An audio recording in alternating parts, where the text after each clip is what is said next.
నవీన్ గారు వస్తేనే బాగుంటుంది మాకు ఇక్కడ. ఎందుచేత అనేసి నవీన్ యాదవ్ గారే అనుకుంటున్నారు. ఎందుకంటే ఇక్కడ పుట్టి పెరిగినోడు ఆ బస్సు కూడా వాళ్ళు బస్సులు పెట్టిన వాళ్ళే మాకు అందరికి సాయం చేసింది. బస్సుకి అప్పటి నుంచి మేము ఒక 40 నుంచి ఇక్కడనే ఉన్నాం. అప్పటి నుంచి మాకు తెలుసు.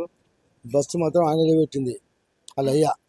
అప్పుడు మున్సిపాలిటీ కూడా తింటుంటే అప్పుడు పెట్టింది ఆయన. అప్పటి నుంచి ఆయనకి ఏదైనా ప్రతిదానికి ఆయనకే ఇస్తాం. ఈ గెలవని ఆయనకి ఇస్తాం. ఎప్పుడైనా ఆయనకి ఇస్తాం. వస్తారు, మేము పోతాం. మా తమ్ముడు లేక అన్న లేక పోతాం, వస్తాం. దగ్గర మాట, దగ్గర వాళ్ళం. ప్రతి దానికి సాయం అవుతుంది. గెలిపిస్తాం, మనం ఎప్పుడైనా గెలిపిస్తాం. ఏమిటో రోడ్లు రాలే, రోడ్లు వేయాలి. డేసు నిండిపోయినాయి అప్పుడు వేస్తే ఆ రోడ్లు కూడా వేయాలి. రోడ్లు అప్పుడు 10 ఏళ్ళ కింద వేసారు. అవి మళ్ళీ అన్నీ మునిగిపోయి మళ్ళీ కక్కుతున్నాయి రోడ్లు. ఈ రోడ్డు 3 రోడ్లు. ఇక ఎవరైనా మంచి వాళ్ళు వస్తే చేస్తారు. ఈ నవీన్ అన్న వస్తే మాత్రం మంచిగానే అవుతుంది. మాకు దగ్గర రోడ్డు, ఇంటి దగ్గర ఇల్లు. మాకు అన్నిటికీ బస్సుకి అయితే దగ్గర రోడ్డుగా చెప్తున్నది.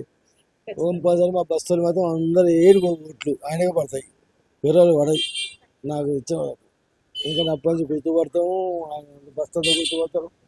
అలా నాయన, అలా తమ్ముని, అలా కాకను అందరం ఒక తల్లి పిల్లలు ఎక్కువ ఉన్నాం. అప్పటి నుంచి 40 పెంచుగా ఇయ్యాలి కాదు. ఏ సాయం అనేది ఇవ్వాలి తమ్మి అన్న అంటే ఏం కాదు, సత్తాన అంటే ఇది అలా అన్నదా తీసుకోపో అదే అన్నగట్ట మాట ఇరా అన్న మాట.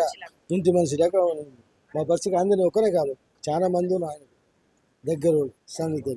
థ్యాంక్ యూ అండి, థ్యాంక్ యూ సో మచ్. మరి విన్నారు కదండి, ప్రజలు కూడా ఇక్కడ సమస్యలు ఉన్నాయి, అక్కడ పరిష్కారం జరగాలి, మంచి నాయకుడు రావాలని కోరుకుంటున్నారు. కెమెరామెన్ సుధీర్ తోటి మాధురి, TG5.